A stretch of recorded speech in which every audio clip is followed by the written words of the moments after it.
Terima kasih Bang. Ya kalau JHT dan pesangon pas kita keluar bisa gede banget pajaknya. Setuju banget, pajaknya bakal gede ya. Teman-teman sekalian, ya saya berharap teman-teman para pekerja juga enggak berat sebelah ya. Wah, JHT saya dipajakin gede, pesangon saya dipajakin gede. Ingat, JHT itu kan 2% dipotong dari gaji Bapak Ibu. 3,7%-nya dari perusahaan. Kenapa perusahaan mau bayar 3,7% padahal itu memberatkan perusahaan?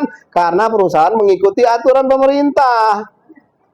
Emang disangka perusahaan senang bayarin 3,7%? Nggak bakalan seneng. Terpaksa dia ngebayarin 3,7%. Kenapa? Karena ikut aturan pemerintah. Begitu juga pesangon.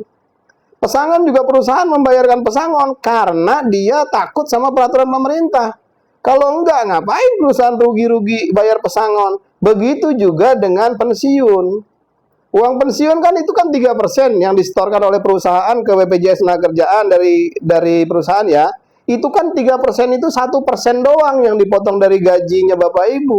2%-nya dari perusahaan. Kenapa perusahaan mau bayar yang 2%? Karena ikut aturan pemerintah, takut melanggar aturan pemerintah. Nah, jangan di satu sisi kita ikut aturan pemerintah nih, senang nih kita ikut aturan pemerintah, ada pesangon. Wah, kita senang aturan pemerintah yang ada pesangon ini. Sedangkan begitu pajak, kita nggak senang, ya nggak bisa begitulah, ya kan? Harus seimbang juga. Kalau kita senang dengan adanya aturan pemerintah tentang pesangon, kita juga harus senang dengan aturan pajak. Gitu. Dan antara JHT perusahaan dan uang pensiun itu kan enggak 100% dari potongan gaji Bapak Ibu. Itu kan lebih besar dari perusahaan uangnya, gitu ya. Jadi saya berharap banget Bapak Ibu semua pekerja perusahaan jangan berat sebelah nih ya menanggapi aturan pemerintah. Jangan kalau menguntungkan pekerja, oh senang. Kalau tidak menguntungkan pekerja, dibully, ya nggak boleh begitulah ya. Jadi aturan tetap ada untuk diikuti. Ingat, perusahaan nggak ada yang senang dengan sukarela, dengan bahagia membayar 3,7% JHT Bapak Ibu, 2% uang pensiun itu nggak ada yang bahagia ya. Itu beban buat perusahaan.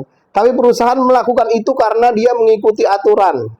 Kalau perusahaan nggak mau ikuti aturan, ngapain ngebayarin seperti itu, ya? Jadi kalau ada aturan pemerintah tentang pajak, ya juga harus diikuti dengan penuh kesadaran, walaupun mungkin terpaksa mengikutinya. Demikian, mudah-mudahan bermanfaat. Terima kasih sudah bertanya. Mudah-mudahan kita lanjut lagi ke video berikutnya ya.